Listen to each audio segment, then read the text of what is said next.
Hi everyone! In this video I'm drawing some character sketches in my sketchbook, completely freely without any plan.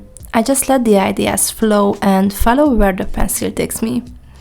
If you enjoy creating characters too, come along with me. I usually start my character drawings with a random circle. It doesn't have to be perfect at all, it's just the base shape. Then I add a symmetry line, which helps me place the eyes more easily. I usually draw the eyes along the lower part of the circle. And since the face is in the 3/4 view, I make the eyes this closer to me, a bit bigger than the other one. This helps give the drawing a sense of depth and makes the character feel more dynamic.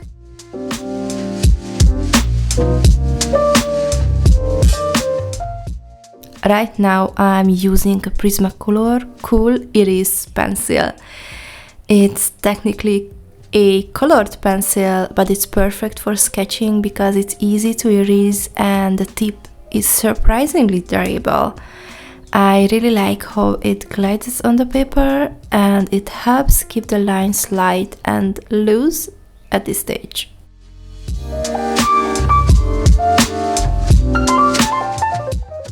When I draw the neck, I usually keep it thinner and pull the lines in a bit.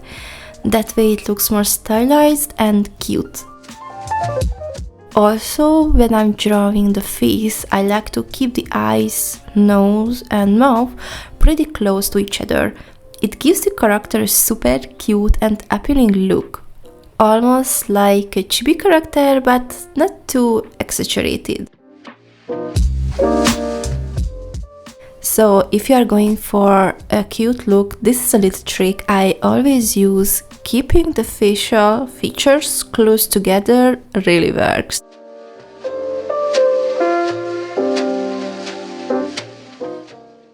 Lately I've been really enjoying not having to make everything perfect. I just let the lines guide me. Sometimes the characters turn out completely different from what I originally imagined.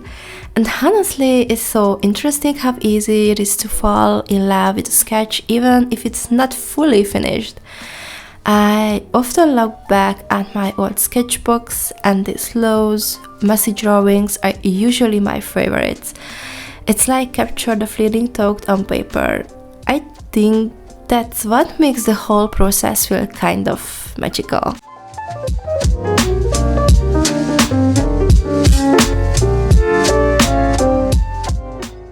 I think using construction lines is super important when you are just starting out, because they really help with keeping proportions right. That's actually how I learned to place the eyes, nose and mouth more accurately. The lines doesn't have to be perfect, they are just there to guide you. For a long time I thought it was kind of lame to use guidelines, but honestly they are what help me improve. Over time it becomes second nature and you won't even need as many of them. So I always encourage people to use construction lines, especially during the sketch phase.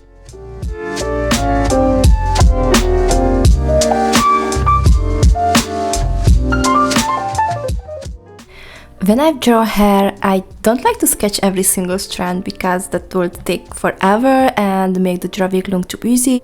Instead, I focus on the overall shape and shadows to show the volume and flow. It's important to follow the natural curves of the hair and avoid making it too stiff. Even just a few loose lines can make it feel much more organic. For highlights, I leave some areas blank or use lighter strokes, which really adds life to the hair. When it comes to character design, you can really draw bigger, fuller hairstyles freely. It actually makes the character look even cuter.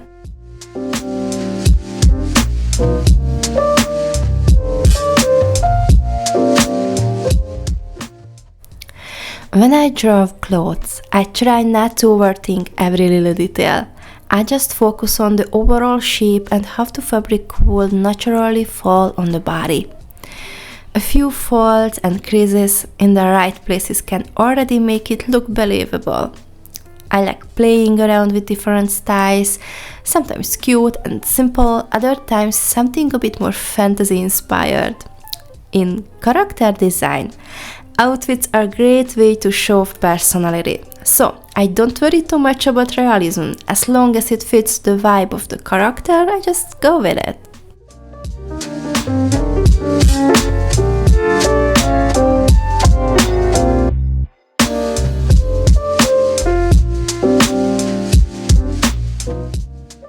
Most of the time, I add shadows around the neck area, or where the clothes have folds, or under the hair. Just a few soft shadows can make the sketch feel more alive. I also often shade in the iris. I know that's not exactly part of shading, but I just love how it brings more focus to the eyes. It's like giving the character a little spark, even in a simple sketch. I don't go too heavy with the shading though. I still want the lines to stay visible and clean. It's all about finding that nice balance.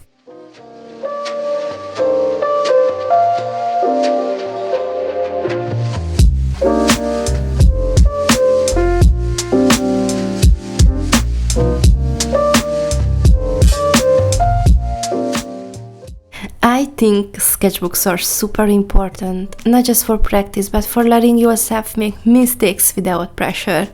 It's like a safe space where no one's judging and you don't have to finish anything perfectly. The more you draw in your sketchbook, the more confident your lines get without even realizing it. It doesn't matter if a page turns out messy or weird.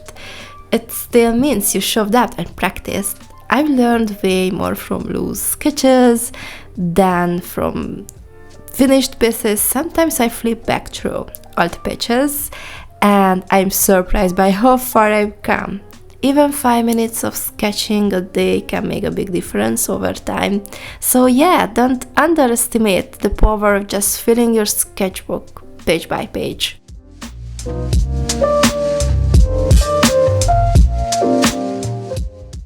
It's also a great way to experiment with new ideas without any pressure.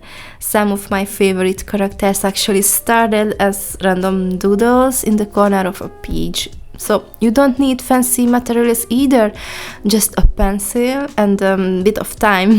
So what's matter most is showing up and learning yourself. Enjoy the process.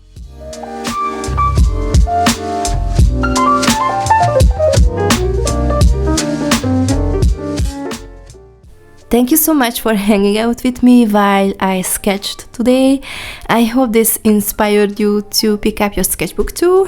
Let me know in the comments if you like to see more videos like this, and don't stress too much, just enjoy the process. So see you in the next video. Bye!